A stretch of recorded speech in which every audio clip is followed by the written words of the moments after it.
श्री नरसिंह पुराण के 40वें अध्याय में नरसिंह अवतार, हिरण्यकश्यप की वरदान प्राप्ति और उससे स्थायी हुए देवों द्वारा भगवान जी की स्तुति। मार्कंडेय जी कहते हैं, राजन, इस प्रकार मैंने तुमसे भगवान विष्णु के वराह अवतार का वर्णन किया। अब नरसिंह अवतार का वर्णन करूंगा, सुनो। पूर्व काल में दिति का पुत्र हिरण्यकश्यप महान प्रतापी हुआ। उसने अनेक सहस्त्र वर्षों तक निराहार रहते हुए तपस्या की। उनकी तपस्या से संतुष्ट होकर ब्रह्मा जी ने उस दानव से कहा, दैत्येंद्र, तुम्हारे मन को जो प्रिय लगे वही वर मांग लो। दैत्य हिरण्यकश्यप ने ब्रह्मा जी के इस प्रकार कहने पर उन देवेश्वर से विनय पूर्वक प्रणाम करके कहा। हिरण्यकश्यप बोला, ब्राह्मण भगवान, यदि आप मुझे वर देने को उद्यत हैं तो मैं जो जो मांगता हूं वह सब देने की कृपा करें। मैं ना सूखी वस्तु से मरूं, ना गीली से, न जल से, न आग से, न काठ से, न कीड़े से, और न पत्थर या हवा से ही मेरी मृत्यु हो, न शूल अथवा किसी और शस्त्र से, न पर्वत से, न मनुष्यों से, न देवता से, न असुर से, न गंधर्व से अथवा राक्षसों से ही मरूं, न किन्नरों से, न यक्ष से, विद्याधर से अथवा भुजंगों से, न वानर तथा अन्य पशुओं से, और न दुर्गा आदि मातृगणों से ही मेरी मृत्यु हो। मैं न घर के भीतर मरूं, न बाहर, न दिन में मरूं, न रात में, तथा आपकी कृपा से मृत्यु के हेतुभूत अन्य कारणों से भी मेरी मृत्यु ना हो। देव देवेश्वर, मैं आपसे यही वर मांगता हूं। तो मार्कंडेय जी कहते हैं, राजन, दैत्यराज हिरण्यकश्यप के योग कहने पर ब्रह्मा जी ने उससे कहा, दैत्येंद्र, तुम्हारे महान तप से संतुष्ट होकर मैं इन परम अद्भुत वरों को दुर्लभ होने पर भी तुम्हें दे रहा हूं। दूसरे किसी को मैंने ऐसा वर नहीं दिया है और न दूसरों ने ऐसी तपस्या ही की है। दैत्यपते, तुम्हारे मांगे हुए सभी वर मैंने तुम्हें दे दिए, वे सब तुम्हें प्राप्त हों। महाबाहो, अब जाओ और अपने तप के बढ़े हुए उत्कृष्ट फल को भोगो। इस प्रकार पूर्व काल में दैत्यराज हिरण्यकश्यप को अभीष्ट वर देकर ब्रह्मा जी अपने परम उत्तम लोक को चले गए। उन बलवान दैत्य ने भी वर पाकर बल से उन्मत्त होकर श्रेष्ठ देवताओं को युद्ध में जीत करके उन्हें स्वर्ग से पृथ्वी पर गिरा दिया तथा वह स्वयं स्वर्ग लोक में रहकर वहां का सर्वशक्ति संपन्न राज्य भोगने लगा। नरेश्वर, इंद्र आदि देवता, रुद्र तथा ऋषिगण भी उसके भय से मनुष्य रूप धारण करके पृथ्वी पर विचरते थे। राजेंद्र, त्रिभुवन का राज्य प्राप्त कर लेने पर हिरण्यकश्यप ने समस्त प्रजाओं को बुला करके उनसे ये वाक्य कहा, प्रजागण, तुम लोग देवताओं के लिए यज्ञ, होम और दान ना करो। अब मैं ही त्रिभुवन का आधीश्वर हूँ, अतः यज्ञ और दान आदि कर्मों द्वारा मेरी ही पूजा करो। राजन, ये सुनकर वे सभी प्रजाएं उनके भय से वैसा ही करने लगी। नृपश्रेष्ठ, वहां ऐसा व्यवहार चालू होने पर चराचर प्राणियों सहित समस्त त्रिभुवन अधर्म प्रायण हो गया। सधर्म का लोप हो जाने से सबकी बुद्धि पाप में प्रवृत्त हो गई। इस तरह बहुत समय बीतने पर इंद्र सहित सब देवताओं ने मिलकर के समस्त शास्त्रों के ज्ञाता तथा नीतिवेता बृहस्पति से विनय पूर्वक पूछा, मुनि श्रेष्ठ, त्रिलोकी का राज्य छीनने वाले इस हिरण्यकश्यप के विनाश का समय और उसका उपाय हमें शीघ्र बताइए। तो बृहस्पति जी बोले, देवताओं, तुम लोग अपने स्थान की प्राप्ति के लिए मेरे ये वाक्य सुनो। इस महान असुर हिरण्यकश्यप के पुण्य का अंश प्रायः क्षीण हो चुका है। इसे अपने भाई हिरण्याक्ष की मृत्यु से बहुत शोक हुआ है। ये शोक बुद्धि को नष्ट और शास्त्र ज्ञान को चौपट कर देता है, विचार शक्ति को भी क्षीण कर डालता है। अतः शोक के समान कोई शत्रु नहीं है। नरेश्वर, अपने शीर पर अग्नि का स्पर्श और दारुण शस्त्र प्रहार भी सहा जा सकता है, परंतु शोक जन्य दुख का सहन नहीं किया जा सकता। देवताओं, इस शोक से और काल रूप निमित्त से हम हिरण्यकश्यप का नाश निकट देख रहे हैं। इसके अतिरिक्त सभी विद्वान सर्वत्र परस्पर यही कहा करते हैं कि दुष्ट हिरण्यकश्यप अब शीघ्र ही नष्ट होने वाला है। मेरे शकुन भी यही बताते हैं कि देवताओं को अपने पद, स्वर्ग, साम्राज्य की प्राप्ति रूप महती समृद्धि मिलने वाली है और हिरण्यकश्यप का नाश होना चाहता है।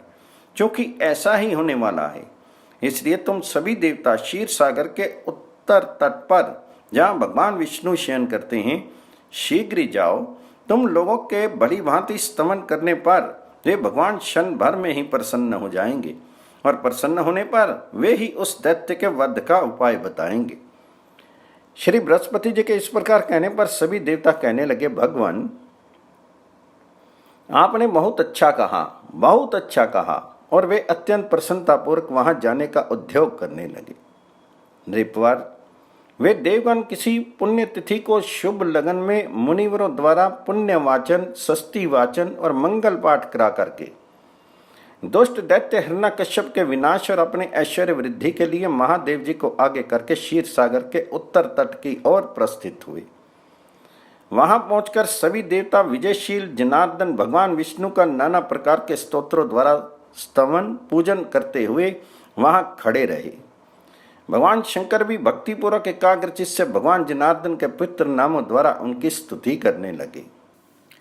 श्री महादेव जी बोले, वैष्णव, ज्येष्णु, वैभव, देव, यज्ञेश, यज्ञपालक, प्रभु विष्णु, कृष्णु, लोकात्मा, लोकपालक, केशव, केशिहा, कल्प, सर्व कारण कारण, कर्मकृत, वामनाधीश, वासुदेव, पृष्ठुत, आदिकर्ता, वराह, माधव, मधुसूदन, नारायण, नर, हंस, विष्णुसेन, हुताशन, ज्योतिष्मान, द्योतिमान, श्रीमान, आयुष्मान, पुरुषोत्तम, वैकुंठ, पुंडरीकाक्ष, कृष्ण, सूर्य, सुर अर्चित, नरसिंह, महाभीम, वज्रदंष्ट, नखायुत, आदिदेव, जगतकर्ता, योगेश, गरुड़ध्वज, गोविंद, गोपति, गोप्ता, भूपति, भुवनेश्वर, पद्मनाभ, ऋषिकेश, विभो,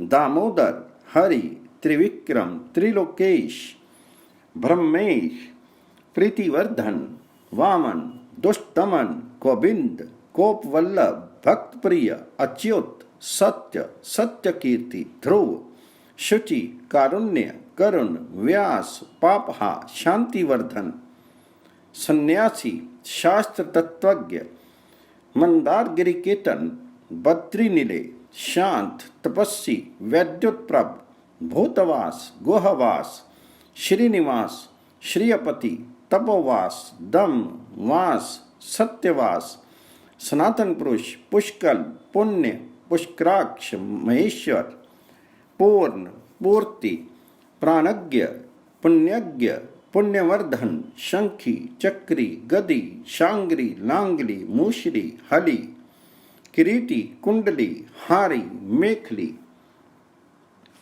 कवची, ध्वजी, जिष्णु, चेता, महावीर, शत्रुघ्न, शत्रुतापन, शांत, शांतिकर, शास्ता, शंकर, शंतनु स्तुत,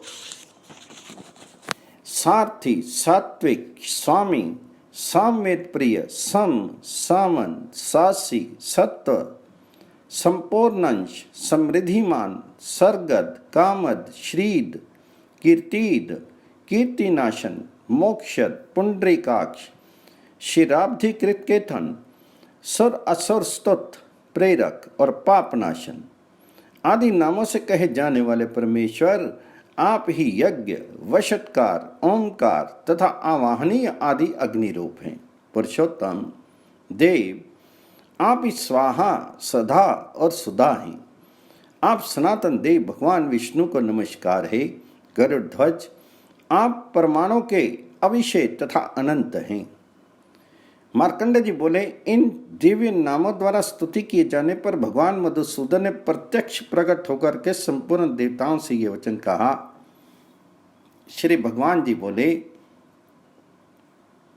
देवगण, तुम लोगों ने केवल कल्याणकारी नामों द्वारा मेरा स्तमन किया है, अतः मैं तुम पर प्रसन्न हूं।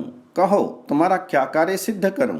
तो देवता बोले, हे देव, हे ऋषिकेश, हे कमल नयन, हे लक्ष्मीपते, हे हरे, आप तो सब कुछ जानते हैं, फिर हमसे क्यों पूछ रहे हैं? तो श्री भगवान जी बोले, असुर नाशक देवताओं, तुम लोगों के आने का सारा कारण मुझे ज्ञात है। जगत का कल्याण करने वाले महादेव जी ने तथा तुमने हिरण्यकश्यप दैत्य का नाश कराने के लिए मेरे 100 पुण्य नामों द्वारा मेरा स्तमन किया है। महामते शिव, तुम्हारे कहे हुए इन 100 नामों से जो मेरा नित्य स्तमन करेगा, उस पुरुष द्वारा मैं उसी प्रकार प्रतिदिन पूजित होऊंगा जैसे इस समय तुम्हारे द्वारा हुआ हूँ। देव शंभु, मैं तुम पर प्रसन्न हूँ। अब तुम अपने शुभ कैलाश शिखर को जाओ। तुमने मेरी स्तुति की है, अतः तुम्हारी प्रसन्नता के लिए मैं हिरण्यकश्यप का वध करूंगा। देवताओं, अब तुम भी जाओ और कुछ काल तक प्रतीक्षा करो। जब इस हिरण्यकश्यप के प्रहलाद नामक बुद्धिमान विष्णु भक्त पुत्र होगा और जिस समय यह दैत्य प्रहलाद से द्रोह करेगा, उससे वरों से रक्षित होकर देवताओं और दानवों से भी नहीं जीते जा सकने वाले इस असुर का मैं अवश्य वध कर डालूंगा। राजन, भगवान विष्णु के इस प्रकार कहने पर देवगण उन्हें प्रणाम करके चले गए।